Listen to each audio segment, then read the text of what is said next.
Bapak, Ibu, Saudara dan Saudari sekalian yang terkasih dan dikasihi Tuhan, selamat pagi. Saya ingin mengajukan pertanyaan kepada Anda sebagai pembuka khotbah ini. Siapa dari antara kalian semua yang takut mati? Kalau enggak angkat tangan berarti takut mati, kan? Saya ingin membuat pernyataan ini menjadi penting. Janganlah kamu takut mati, tetapi takutlah apabila kamu mati, kamu tidak bisa hidup lagi. Jadi yang ditakutkan jangan matinya, karena semua orang pasti mati. Enggak ada seorang pun yang tidak mati. Enggak usah takut, mau sekarang mau besok pasti mati. Tetapi yang ditakutkan adalah begitu mati, ternyata kita tidak bisa hidup lagi. Nah, pernyataan ini akan kita renungkan dalam 3 poin berikut ini. Yang pertama, cara mengatasi kematian.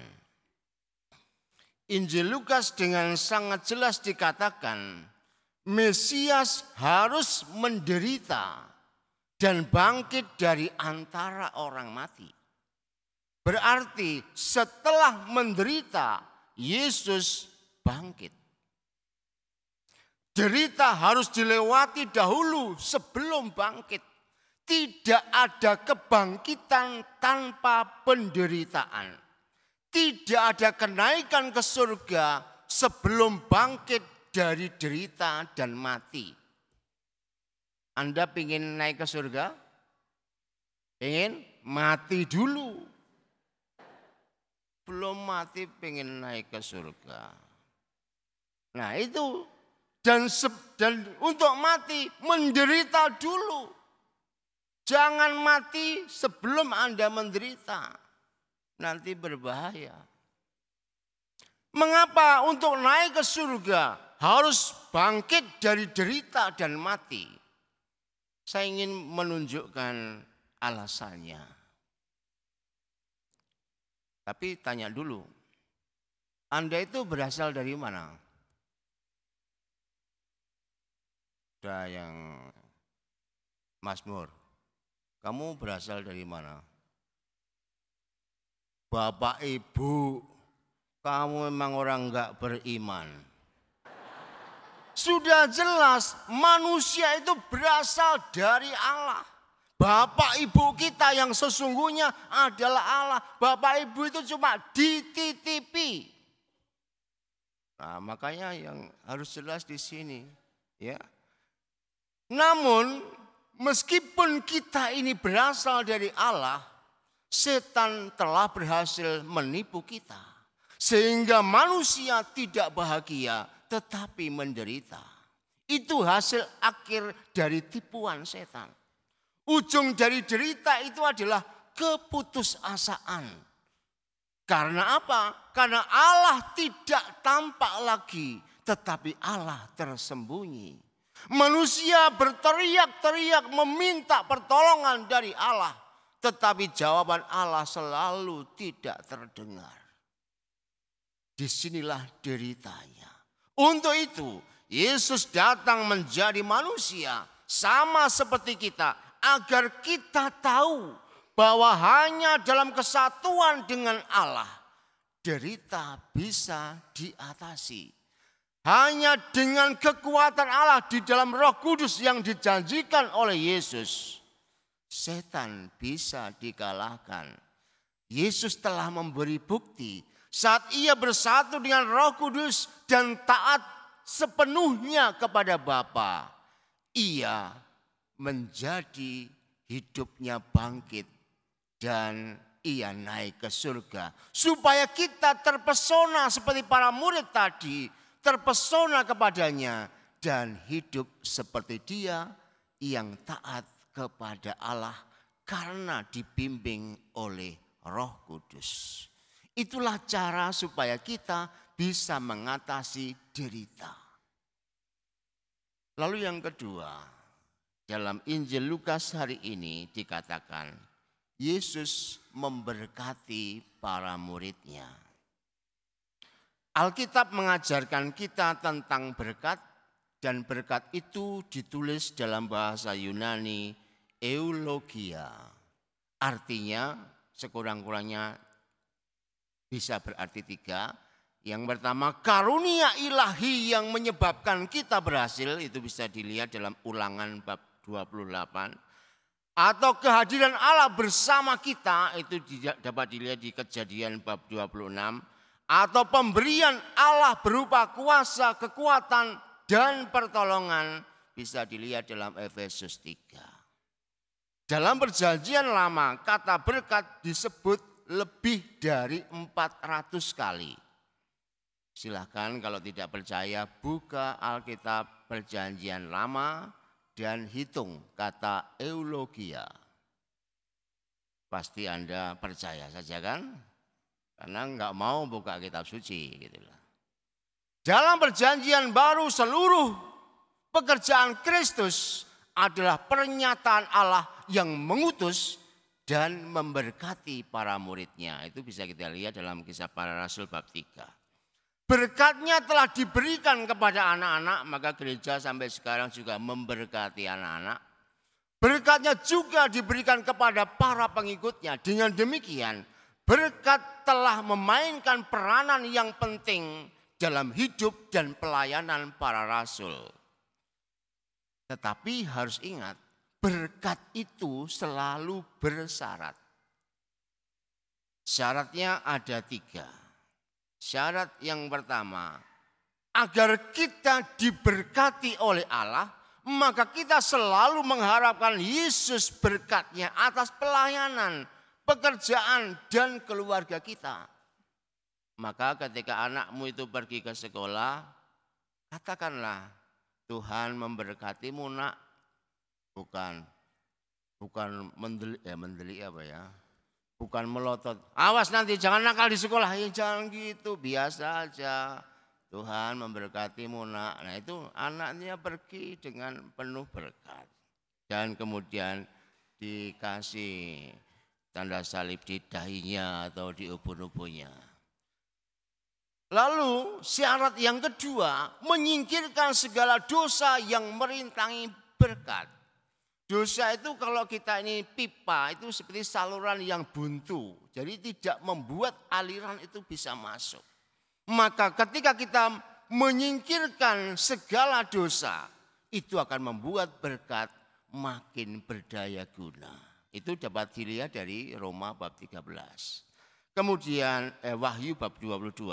Kemudian syarat yang ketiga adalah percaya, taat, dan mengasihi. Kalau enggak percaya sama Tuhan ya jangan minta berkat. Nah, berkat Allah tidak boleh kemudian disamakan dengan keuntungan materi dan ketiadaan derita. Jadi kadang-kadang saya mengkritik umat Katolik yang doanya demikian. Tuhan, turunkanlah berkat-Mu untuk kesehatan. Memangnya kalau enggak sehat enggak diberkati.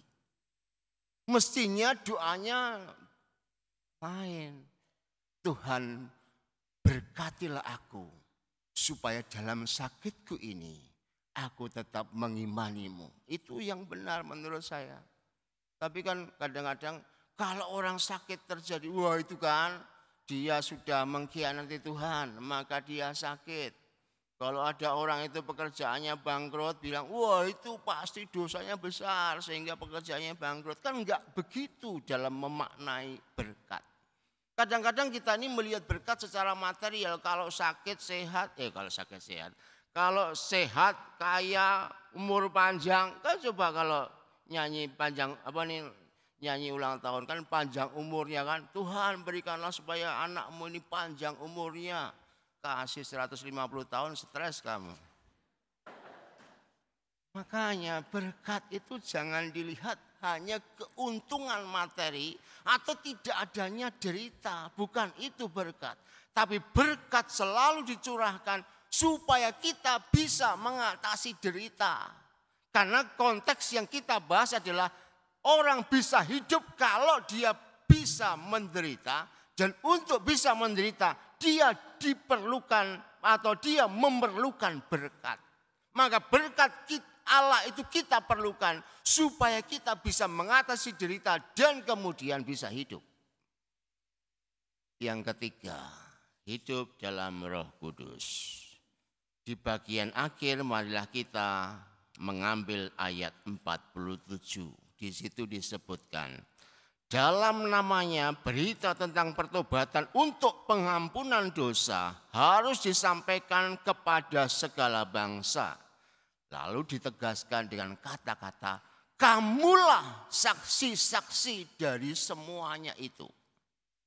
Oleh karena itu tidak ada seorang anggota gereja pun atau seorang pun itu dapat bebas dari kewajiban ini. Tidak ada orang yang bebas. Semua orang yang telah menjadi anggota gereja wajib hukumnya untuk memberitakan tentang pertobatan untuk pengampunan dosa. Oleh karena itu, apalagi sekarang ini kan musimnya pergantian dewan paroki. Kalau Anda didekati oleh pengurus gereja, tolong jadi ketua lingkungan langsung. Siap ya Tuhan, hamba-Mu mendengarkan. Bukan kemudian jangan aku. Kan biasanya gitu, orang Katolik itu orang yang paling rendah hati tapi salah. Gitu. Dan mestinya, kenapa? Sabdanya sudah sangat jelas. Kamu adalah saksi-saksi untuk semua itu. Saksi itu sebagai apapun ya enggak peduli. Mau jadi apapun ya oke. Tapi yang paling unggul adalah supaya kita bisa menjadikan hidup kita ini sebagai alat pewartaan bagi Allah yang berbelas kasih. Oleh karena itu berkat yang mengalir pada kita dimaksudkan supaya kita ini bisa membuat orang lain dipenuhi berkat pula.